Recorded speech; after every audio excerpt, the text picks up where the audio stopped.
पश्चिमी देशों में सुअर का मांस बहुत चाव से खाया जाता है। खासतौर से सुअर के पुट्ठों का मांस बहुत लोकप्रिय है। इसे अंग्रेजी में हैम कहते हैं। क्या आपको पता है कि दुनिया का सबसे महंगा हैम कहाँ होता है? अगर नहीं तो चलिए आज आपको उस जगह की सैर कराते हैं। दक्षिणी यूरोप के आइबेरियन प्रायद्वीप पर 2 देश आबाद हैं, पुर्तगाल और स्पेन। ये दोनों ही देश अपनी अलग तहजीब के लिए जाने जाते हैं। एक दौर था जब इन दोनों ही देशों ने पूरी दुनिया में विशाल साम्राज्य कायम किया हुआ था। स्पेन की हुकूमत दक्षिण अमेरिका के ज्यादातर देशों में थी। मेक्सिको भी उसका गुलाम था। वहीं पुर्तगाल के लोगों ने फिलीपींस से लेकर ब्राजील तक अपना साम्राज्य स्थापित किया था। खैर, आज बात इनके साम्राज्य की नहीं, बल्कि स्पेन में तैयार किए जाने वाले दुनिया के सबसे महंगे सुअर के गोश्त यानी हैम की। ये इतना महंगा है कि दाम सुनेंगे तो आपके होश उड़ जाएंगे। सुअर की एक टांग करीब 3.25 लाख रुपए की बिकती है। पर इन्हें तैयार किस तरह से किया जाता है वो जानने के बाद आपको ये कीमत वाजिब लगेगी। तो चलिए चलते हैं स्पेन की सैर पर। हैम को स्पेनिश जुबान में हमोन कहते हैं।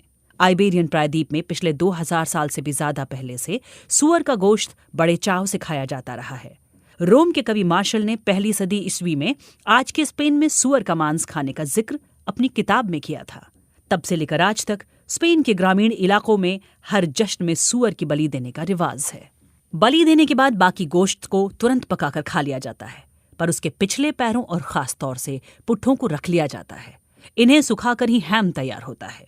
जमोन या हैम स्पेन की संस्कृति का अहम हिस्सा है। छोटे गांव हो या बड़े शहर, स्पेन में हर जगह सुअर के गोश्त की बड़ी अहमियत है। स्पेन के लोग हर साल करीब 1,60,000 टन सुअर का मांस चट कर जाते हैं। दुनिया के किसी और देश में सुअर का मांस इतनी तादाद में नहीं खाया जाता।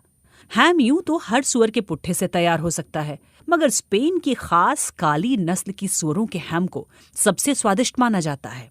इसका स्वाद ही अलग होता है। जैसे फ्रांस में वाइन को किसी खास इलाके की पहचान माना जाता है, वैसे ही स्पेन के जाबुगो इलाके में जो सुअर पाला जाता है उनका हैम सबसे स्वादिष्ट माना जाता है। ये अंडालूसिया के छोटे से कस्बे के करीब के इलाकों में पाली जाती हैं।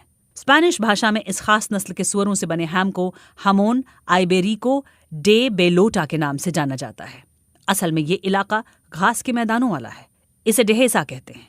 मध्य और दक्षिणी स्पेन के अलावा पड़ोसी देश पुर्तगाल में फैले इस इलाके में खेती भी होती है, जंगल भी हैं और चारागाह भी। यहाँ का इकोसिस्टम कम शोषण की वजह से बचा हुआ है। यहाँ खास तरह के ओक यानी शाहबलूत के पेड़ मिलते हैं। इनका फल खाकर ही भेड़ें अपना पेट भरती हैं। स्पेन के इस इलाके में रहते हैं एर्दुआदो डोनाटो,